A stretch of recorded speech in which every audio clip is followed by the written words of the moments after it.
enviado de Deus, Jesus Cristo é manifestação de sua profunda misericórdia e de seu decantado amor à humanidade, que se encontrava naquele momento mergulhada em profunda apatia afetiva, em razão de seu elevado nível de egoísmo e orgulho.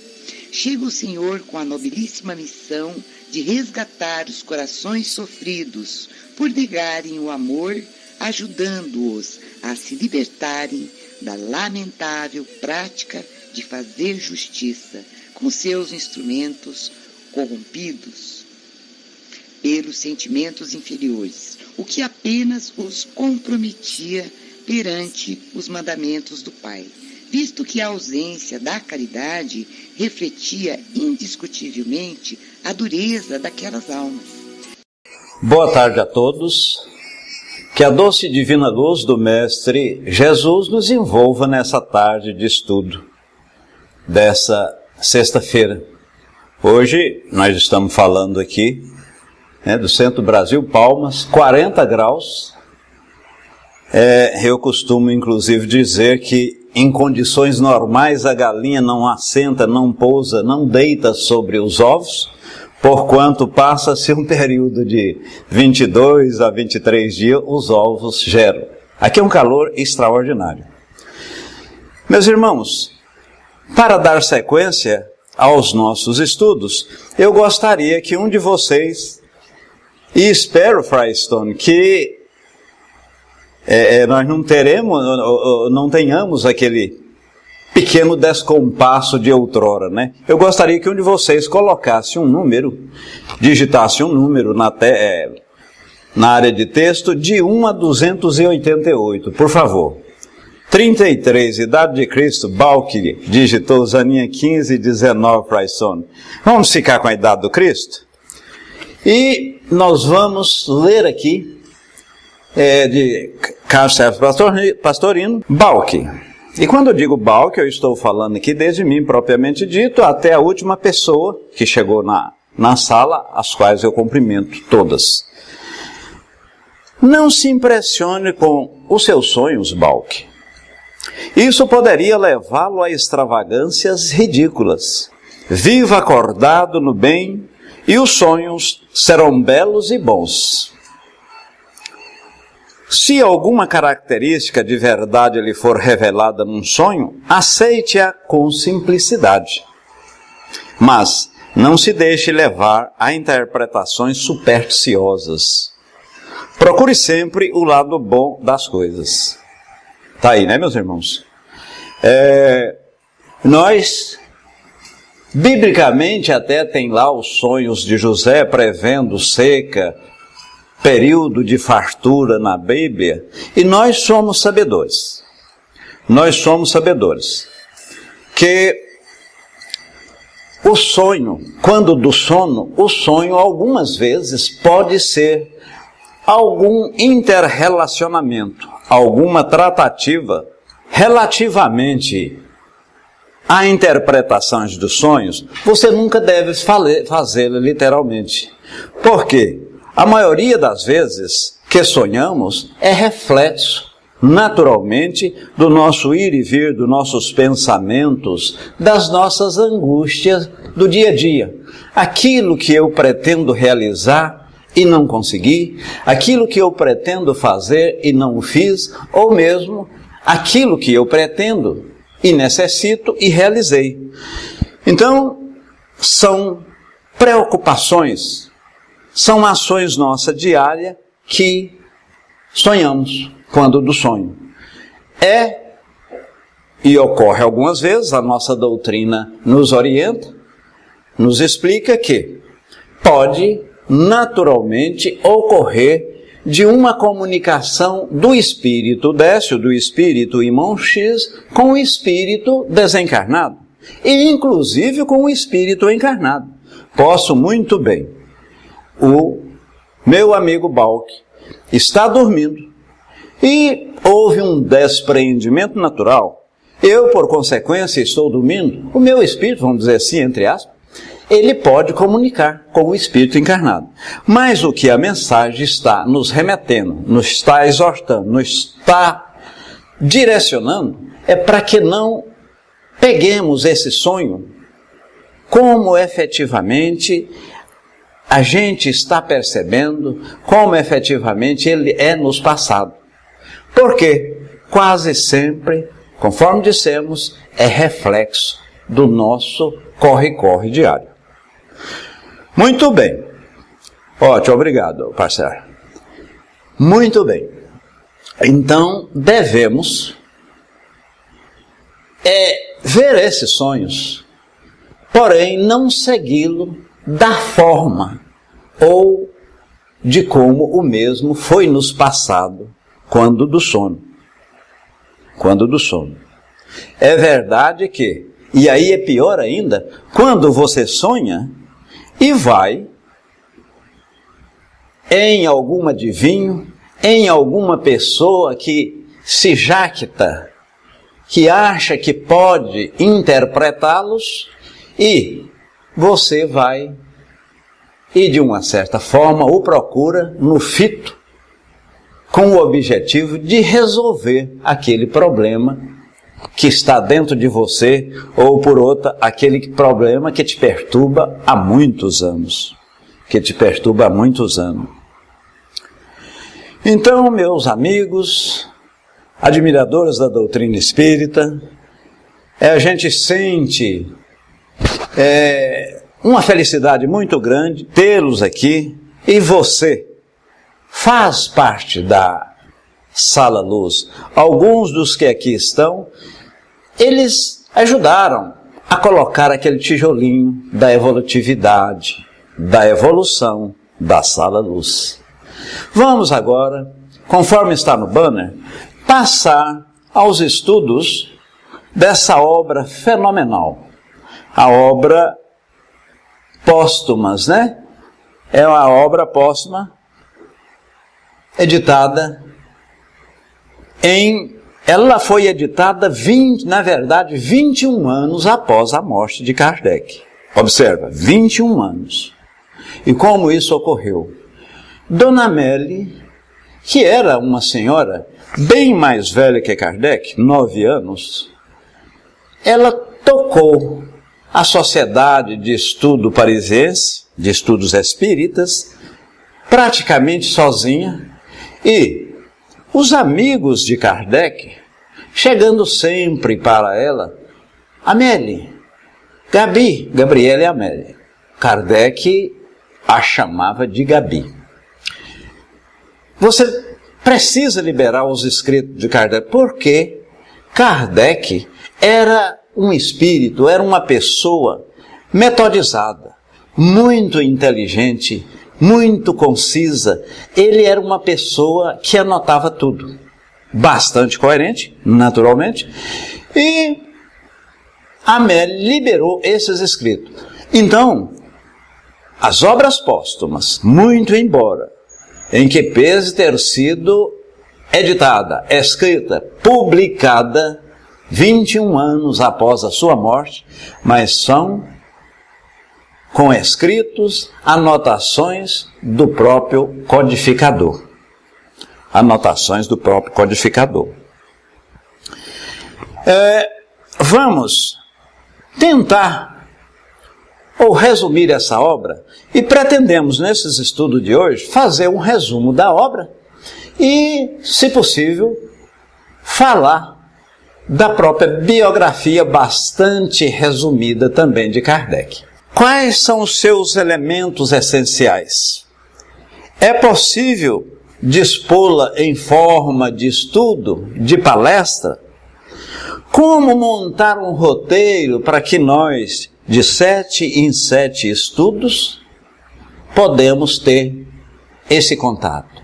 Porque aqui, meus irmãos e admiradores de nossa doutrina, estudamos 2 vezes por semana e cada semana uma obra de Kardec à medida que a mesma foi editada. As 5 obras básicas acrescidas do O que é o Espiritismo e obras póstumas. É esta que estamos estudando. Consequentemente, concomitantemente, na próxima quarta-feira, estudaremos o livro do Espírito. Na sexta-feira, vamos estudar o Evangelho. Nesse primeiro momento, eu e a Shari estamos a cargo dessas reflexões. Mas nada impede. E assim vamos trabalhar que num segundo momento, pessoas como Tico Teco, Regina, Zeninha, o próprio Balque, que tem experiências notórias na divulgação do próprio movimento, atua no movimento espírita há muito tempo, também ministre essas reflexões. Repito, esse primeiro momento, muito obrigado, falaremos eu e a par, a Shari. E por sinal eu quero agradecê-la, porque agora por volta das 9 horas, às 10 horas, muito embora eu tomei conhecimento, 11, ela me mandou um material que eu achei bom. Pois sabemos que a internet, você tem um leque de opções, um leque de alternativas. E ela me mandou alguma coisa que eu subsidiarei para aqui colocar a vocês. Obras póstumas. Póstuma, se a gente for analisar literalmente, é alguma coisa editada após a morte. Houve a morte, então foi editada após a morte. Como bem dissemos, 21 anos após a morte de Kardec. Amélie, 9 anos mais velha que ele. Considerações iniciais sobre essa obra. Ela veio a lume, ou seja, as pessoas tiveram um conhecimento da mesa em 1890. Faz parte das obras, naturalmente, complementar. Aquilo que complementa, que complementou, e nós denominamos obras complementares, as obras básicas da codificação. As obras básicas da codificação. E que obras são essas, meus irmãos? Começa-se com o Livro dos Espíritos, que foi editado em 1857. Posteriormente, o Livro dos Médiuns, que também chamou-se, num determinado período, Guia dos Médiuns e dos Doutrinadores, ou dos Evocadores, 1861. Evangelho segundo o Espiritismo, o Evangelho foi em 1864. Em 1865, o Céu e o Inferno, a Gênese, em 1868. Em 1868. Então, essas 5 obras, tidas como o Pentateuco kardeciano, mas aqui é bom que se ressalte, é bom que se referencie que não estamos fazendo nenhuma alusão às 5 obras de Moisés, o Pentateuco mosaico. Não tem nenhuma vinculação com o Pentateuco mosaico. O livro Obras Póstumas, ele foi dividido em partes. Ele foi dividido em 2 partes. Na primeira, foi enfatizado os aspectos doutrinários do Espiritismo. Os aspectos doutrinários. Na segunda parte, acerca da missão. Então, na primeira parte, o aspecto doutrinário e filosófico, e na segunda parte, a missão. E a terceira, aliás, e também a constituição do Espiritismo.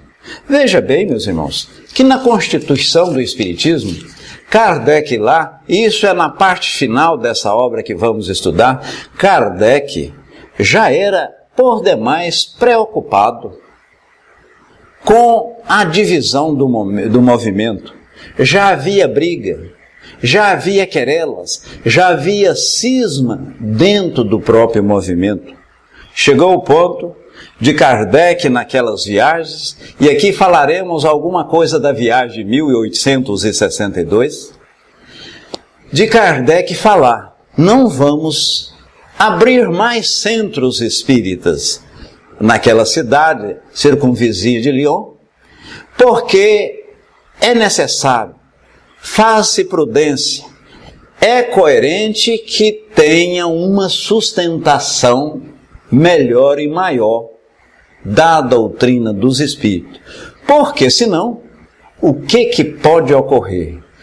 Quando você constrói uma casa e essa casa não tem uma sustentação, não tem uma sedimentação concreta em seus alicerces, naturalmente ela pode vir esboroar, cair, demolir.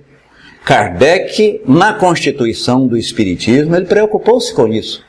Tinha pessoas, para vocês verem, tinha pessoas que chegavam e falavam que Kardec estava vivendo dos livros, e que os livros são mais caros do que os livros normais. Naquela época a divulgação, e não tinha nem imprensa conforme hoje a concebemos. Para vocês terem uma dimensão da dificuldade, aliás, até lamparina, né? Tinha lampião. Para vocês observarem o que foi a dificuldade, a primeira edição do Livro dos Espíritos, em 1857, 501 ou 510 questões, estou em dúvida, coloca na área de texto para clarear a minha mente, 510 questões, e foram tão somente editados 60 exemplares. Hoje você pega qualquer livro, você vai na impressora, você edita uma enormidade. Naquela época não tinha essas facilidades.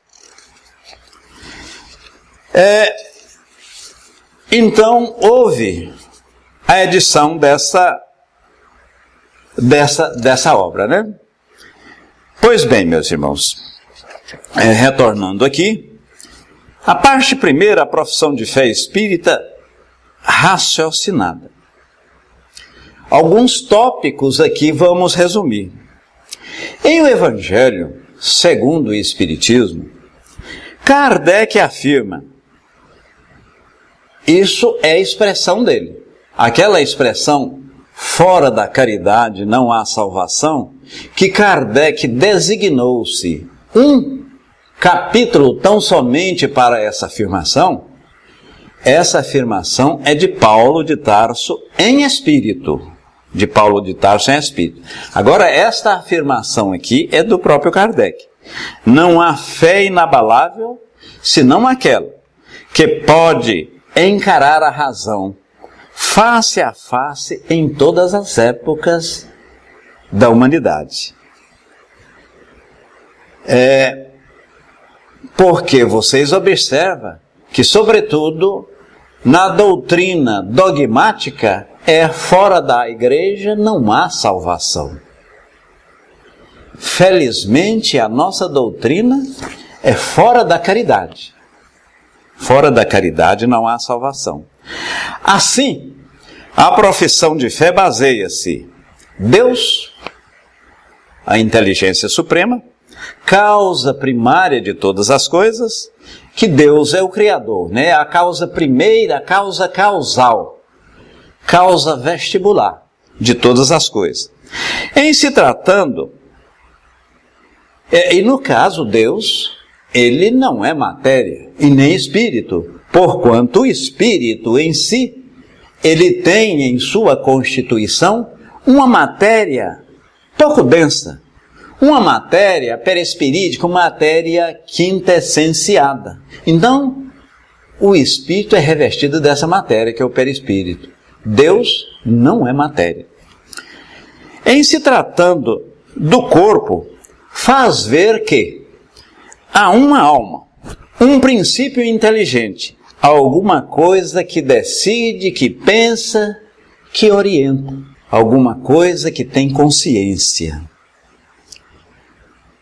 Bem-vinda às pessoas que têm chegado aí, pessoal.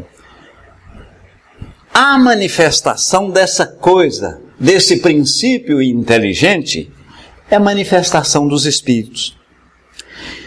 discussão sucinta, de caráter e de consequências religiosas das manifestações dos Espíritos, incluindo, nesse aspecto, vários tipos de mediunidade. E essa obra, num determinado momento, vai contemplar essas comunicações que está contemplando o livro dos médiuns, né? É a parte ciência, a parte científica.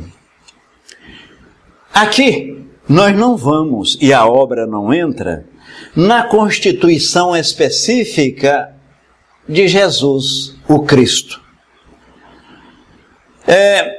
O dogmatismo religioso, a doutrina, as duas grandes maiores doutrinas aqui, sobretudo no Brasil e Estados Unidos, eles dizem que o Pai, o Filho e o Espírito Santo, eles estão íncitos dentro do mesmo corpo e faz parte de um só Deus. É também somente um. Allan Kardec. E nesse caso, de os três ser um, pode-se considerar o corpo de Cristo como uma de natureza fluídica. E quem advogava isso foi aquele cidadão que publicou, foi Rostang, né? Publicou aquele tratado daquela médium, eu me esqueci o país dela, lá perto da Alemanha. Rostang publicou, e ele fala literalmente que o corpo de Jesus é fluido. Allan Kardec parte de um ângulo como não há registro histórico de Cristo, porque isso chega a nos afrontar. Para algumas pessoas, torna-se ou torna-lhes um pouco perplexas. Olha, não existe registro histórico de Cristo, de Jesus Cristo? Não existe. O que nós sabemos de Jesus Cristo é o que está escrito nos Evangelhos, o que está escrito ou consignado nos 4 Evangelhos. E é bom que se ressalte que São Jerônimo codificou esses Evangelhos e anteriormente era 87. Aí ficou em João, Mateus, Lucas e Marcos, né? Nesses 4. Mas então, na verdade, a rigor, era 87 Evangelhos. Mas para aí, irmão X, Sócrates nasceu 400, Platão, que foi seu discípulo, Constantino nasceu tudo antes de Cristo, Maomé, todas essas pessoas ou esses espíritos têm referência histórica. Cristo não tem. Nós somos sabedores através dos livros escritos pelos evangelistas. E um dos maiores divulgadores foram os profetas. Foram os seus discípulos. Paulo de Tarso, em que pese não ter conhecido Jesus, o conheceu em espírito quando estava a caminho de Damasco, ele viu em espírito. Foi o que mais divulgou. E para vocês terem a noção, os primeiros escritos de Paulo surgiu 70 anos após a sua morte. 70 anos após a sua morte. Então, há muita ilação a respeito. Kardec parte do princípio que não há registro histórico. E ele também, em função de várias colocações nos evangelhos, parte do princípio de que Jesus Cristo era um homem, tinha corpo, era um corpo análogo ao nosso. Matéria propriamente dita, tangível, que pega, que sente dor, que sangra. E isso está contida nessas seguintes afirmações. Quem quer que me receba, receba aquele que me enviou. Porquanto aquele que for o menor entre vós será o maior entre todos. Isso aí, justamente para ressaltar que foi Deus que enviou Jesus, e não que Pai, Filho e Espírito Santo é tudo um só na mesma pessoa. Outra, quer dizer, tem várias passagens, mas selecionamos essas duas. Quem quer que receba em meu nome a uma criancinha como esta, a mim recebe. E aquele que me recebe, não me recebe a mim, mas recebe aquele que me enviou. Isso está em Marcos 9,37. Então receba aquela criancinha como a mim. Porque a criança é lídima, é pura, é humilde, é simples. Aquele que me recebe, recebe também aquele que me enviou. Como pode Deus ter enviado Cristo e Cristo ter sido nosso guia e modelo? E num segundo momento, a gente falar que Pai, Filho e Espírito Santo é uma mesma pessoa? Devemos redimensionar esses conceitos.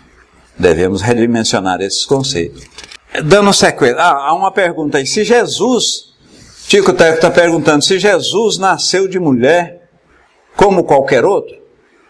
Assim é, ou assim deverá ser, conforme nossas interpretações dentro da doutrina, vez que Deus o enviou como filho e nós o recebemos.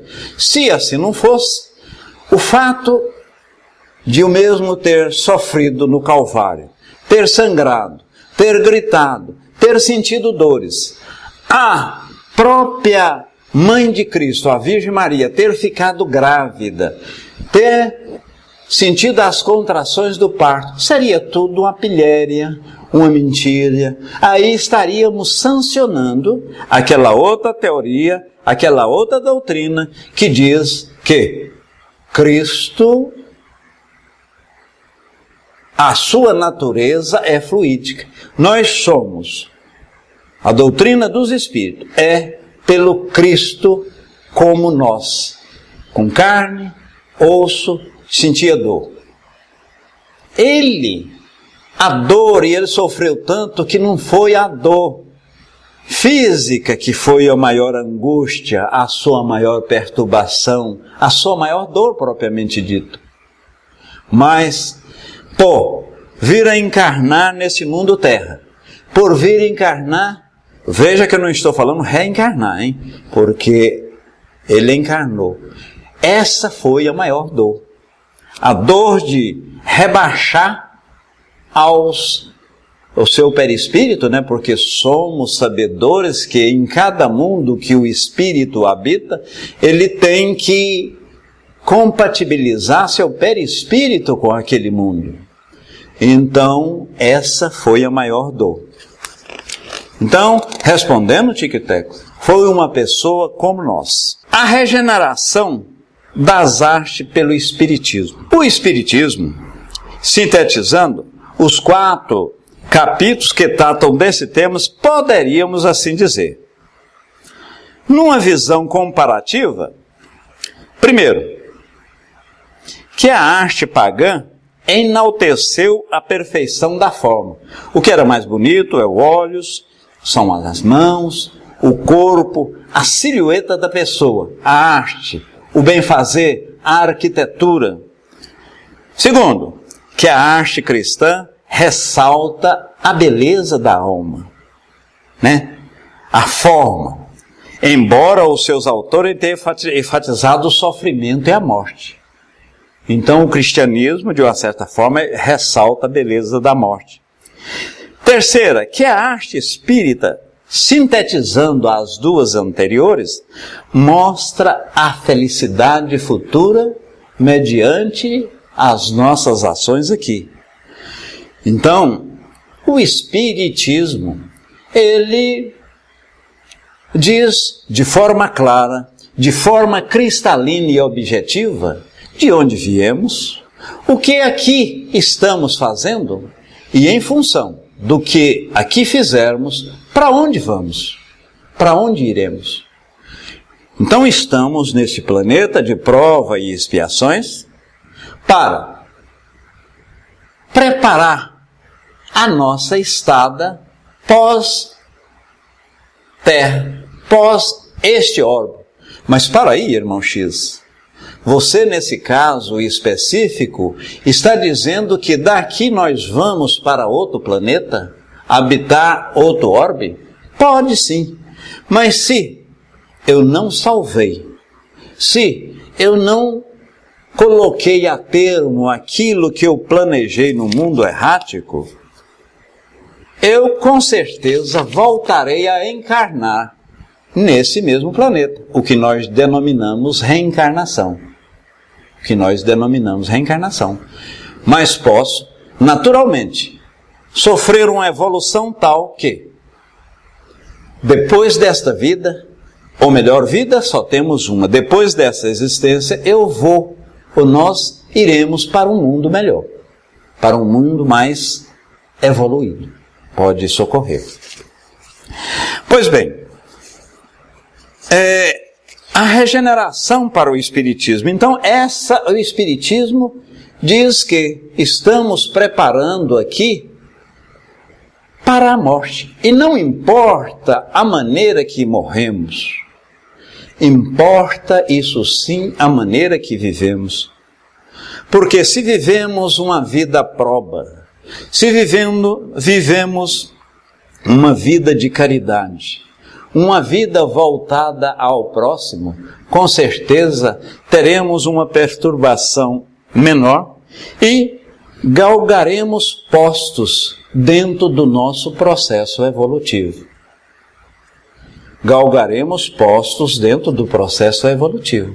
Por quê? O Espiritismo advoga, e é um dos 5 princípios, estamos aqui trabalhando a nossa evolução, a minha, a sua, a nossa. E se não fizermos o dever de casa, aí acontece o seguinte: você não salvou. Quando eu falei que eu ia falar relativamente à salvação, o que é salvar? Quando você contraria uma lei natural, e essa lei natural está onde, meus irmãos? Está íncita dentro da minha consciência. Eu a tenho na minha consciência. Toda lei natural está gravada. Matar, roubar, extorquir, fazer alguma coisa contra o que a sociedade delimita que é certo, é uma lei natural. Quando eu vou contra essa lei natural, eu pequei. Para me salvar, há 2 colocações dentro da doutrina. Primeiro, você precisa, em primeiro lugar, arrepender-se daquele ato praticado. Você arrepende, você, num segundo momento, expia ou prova, e num terceiro você regenera. Ou por outra, salvar é quando? Pedro Dragon, a minha amiga Zaninha, no planejamento reencarnatório, com os seus líderes e os seus protetores espiritual, traçou um planejamento. Olha, eu quero portar dessa forma, eu não era uma pessoa humilde, ou eu era assim, era aquilo, eu quero nascer nessa tal ou tal família. E assim ocorreu. Assim aconteceu. Se você, durante esse período que está aqui no orbe Terra, levou a cabo, a termo, este planejamento, você necessariamente salvou. Então veja bem que, se você levou e conseguiu levar o seu planejamento a termo, você salvou, e, em primeiro lugar, é aquilo que nós falamos. Arrependeu? Expiou ou uma prova? E, num segundo momento, regenerou. No momento em que eu aceito Jesus, eu falo, Jesus é meu Salvador, não significa dizer que eu salvei. Então, alguma das doutrinas cristiânicas diz que, tão somente você aceitar Jesus, você está salvo. O que a nossa doutrina, a doutrina dos Espíritos, respondeu ao Kardec, quando o mesmo formulou aos imortais, é que necessita expiar, e não é só a própria aceitação de Cristo. A possibilidade, Balco coloca, de nos tornar homens de bem realmente nos motiva a crer no amanhã. E o cidadão que crê no amanhã, ele tem, não certeza, mas ele crê que existe uma vida futura. E em crendo nessa vida futura, ele trabalha melhor a presente.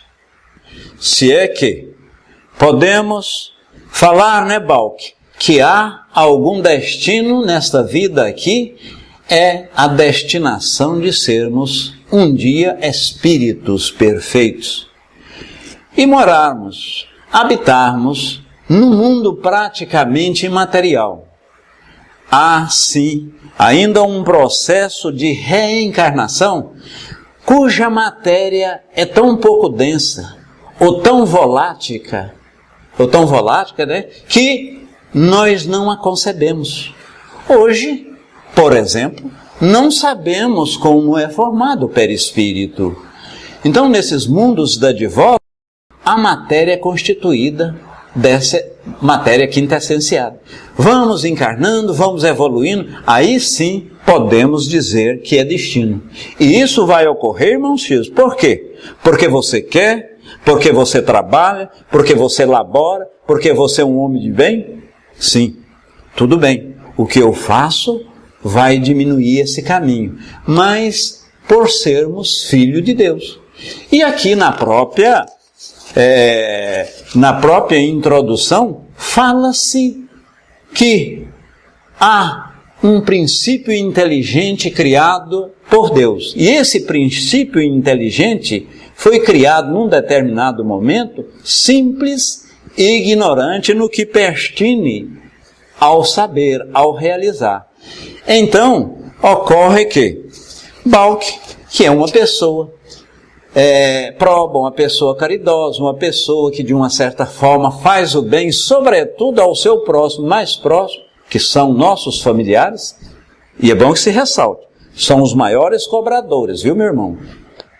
São os nossos familiares. Por isso que eu sempre digo, nascemos na família certa, temos a sogra certa, temos a esposa certa, eu tenho aquele marido que mereço, o meu filho não mexe com droga, tudo está devidamente colocado no momento certo.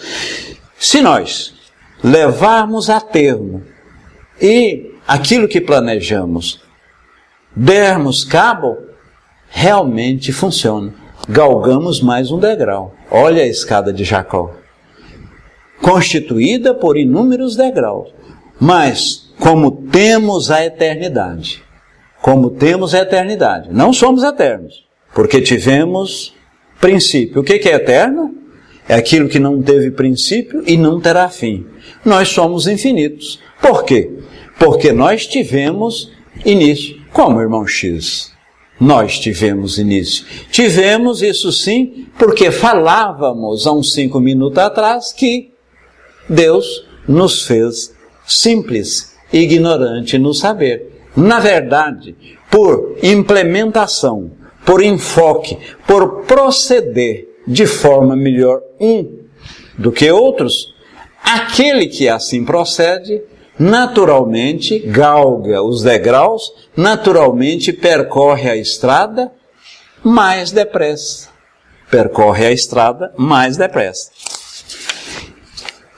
Muito bem. Princípios fundamentais da nossa doutrina. E aqui, relativamente ao tempo que nós temos que administrar, deveríamos falar também das 5 alternativas da alma, que é o materialismo, o deísmo, o espiritismo, o dogmatismo, o panteísmo, mas não falaremos. Vamos deixar para enfocá-lo quando estiver estudando o tema específico na obra. Os próximos estudos, que são daqui 7 estudos, ou seja, na terceira semana, né, porque 2 estudos por semana, na terceira semana nós vamos voltar. Aí nós já vamos entrar com a biografia de Kardec e vamos fazer um resumo de uma peça lapidar, que inclusive eu peço desculpa que eu vou lê-la no dia, porque lê-la, ou pelo menos muitos parágrafos, porque se eu falar sobre o fluxo da minha emoção, como aqui nesse momento reporto, perde a eloquência, perde a beleza, perde as sutilezas, né, daquele discurso extraordinário de Camille Flammarion. Muito bem. Princípios fundamentais da doutrina. Kardec, ele disse que a nossa doutrina é uma doutrina de vanguarda. É de vanguarda, a ciência, disse Allan Kardec, é chamada para constituir a verdadeira gênese segundo as leis da natureza. E ele disse que é de vanguarda se amanhã ou depois. Vanguarda, meus irmãos, é aquilo que está na frente, é aquilo que está na ponta. Vanguarda porque a ciência amanhã, descobrindo algum caminho, apontando alguma direção e falar, por exemplo, olha, reencarnação, isso aí não existe. Vocês estão equivocados porque a reencarnação não pode existir por esses e outros paradigmas que aqui demonstramos. Se ficar evidentemente tácito, evidenciado de forma clara, sem dúvida alguma, a nossa doutrina, o Espiritismo, deve deixar aquele princípio e seguir a ciência. Perceberam por que Kardec a chamou de doutrina de vanguarda, doutrina de ponta? Jamais devemos ir contra a ciência. Pelo contrário, a ciência tem ajudado-nos a esclarecer extraordinárias coisas, como o próprio Espiritismo. O próprio Espiritismo precisa da ciência para esclarecimento de outro. E a ciência, pela mesma forma, ela analisa, ela trabalha com a matéria. Tudo fora da matéria, tudo aquilo que não sensibiliza os nossos 5 sentidos, tato, visão, audição, né, o paladar, então a ciência ela não vai tratar por hora de espírito, porque espírito não é uma coisa, para a ciência, verossímil, ou seja, verdadeiro, porque você não toca, você não sente, o cheiro, você não... Bom, mas nós, espiritistas, notadamente aqueles que tiveram ou têm a oportunidade de trabalhar com mediunidade, de trabalhar em sessões mediúnicas, como a gente tem, hora ou outra você está vendo e deparando com fenômenos físicos, com fenômenos que normalmente não têm explicação. E o nosso Espiritismo, a nossa doutrina, nasceu-se desses fenômenos. Mas o próprio Kardec, à época, já disse, próximo a ele morrer, né? Ele com 14 anos fez essa extraordinária doutrina, escreveu, codificou. Na verdade não foi ele, né, meus irmãos? Ele apenas codificou como pedagogo, porque a doutrina é dos Espíritos, o Espiritismo, caminhando com o progresso, não será jamais ultrapassado. Por quê? Se novas descobertas, olha o caso da ciência que falamos, lhes demonstrar que estava ou está errado num determinado ponto, modificar-se-á sobre esse ponto e passa a adotar essa nova verdade. Isso aí está lá na Gênese, na página 39. Está na Gênese, na página 39. E vocês podem consultar. Tic-Teco diz, retirar a reencarnação não seria uma implosão doutrinária? Sim, concordo. A evolução Porque vamos falar quais são os 5 princípios, recordar, gente, antes de finalizar aqui, nós temos 3 minutos, os 5 princípios de nossa doutrina: a reencarnação, a crença em um Deus, a existência do Espírito, a comunicabilidade desse Espírito e a multiplicidade de mundos. Você vive, em vários mundos com o objetivo de evolução. Cada um desses paradigmas, cada um desses princípios são, vamos dizer assim, cláusulas básicas, cláusulas pétreas que não se pode mexer. Todavia, tico e teco, se amanhã a ciência cabalmente, através de provas insofismáveis a quais não podemos contestar, dizer que a vida simplesmente acaba aqui na Terra, esse negócio que vocês estão falando, que existe outro orbe, que existe o processo evolutivo, não tem como. Naturalmente, a nossa doutrina deixaria de seguir esse princípio, mas isso não ocorrerá. Não ocorrerá porquanto são paradigmas, são cláusulas, são postulados que vieram da providência divina. Vieram, vamos dizer assim, da pleiade de espíritos que fizeram a nossa doutrina. Kardec era um desses luminares espíritos e ele simplesmente veio antecipadamente em carne para codificar, para fazer, para escrever, para colocar ordem na casa. E quem é o orientador desses espíritos luminares nada mais é do que o governador do orbe, o gerenciador, vamos dizer, o capitão da nau, que é Jesus Cristo. Nosso guia, o nosso modelo, o nosso norte, a nossa bússola. Então, meus irmãos, esse é o livro Obras Póstumas. Um livro extraordinário, um livro que Kardec vai falar no decorrer das suas angústias, um livro que mostra a divisão da nossa doutrina nessa época, onde comenta-se relativamente à cobrança que Kardec fazia das obras. Não deveria ser feito isso, não deveria ser feito aquilo. Então, Kardec, quando ele morreu, eu acredito que o desencarne ocorreu logo de imediato, dado ser um espírito bastante evoluído. Quando ele morreu, ele ia inaugurar, e nós vamos falar isso em sequência depois, ele ia inaugurar a Sociedade Parisiense de Estudo, porque até então tinha sido inaugurada, mas ele ia inaugurar a sede própria. Tanto é que a Dona Amélia morreu no dia 31, no dia 1º de abril, Dona Amélia foi lá.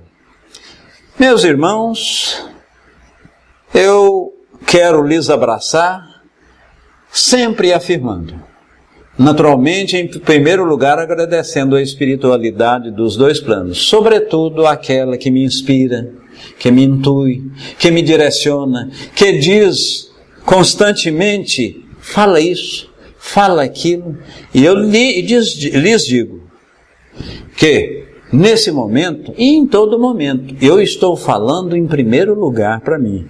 Sou um espírita, sou uma pessoa cheia de defeitos, sou uma pessoa impura, estou trabalhando aqui. E quando eu estou falando, tem essa oportunidade extraordinária de batermos esse papo, de dialogarmos, de fazermos essas reflexões. Quem ganha mais sou eu. Por isso, sintam-se abraçados, sintam-se beijados, um abraço de várias voltas e que Deus continue nos direcionando ao propósito de bem servir.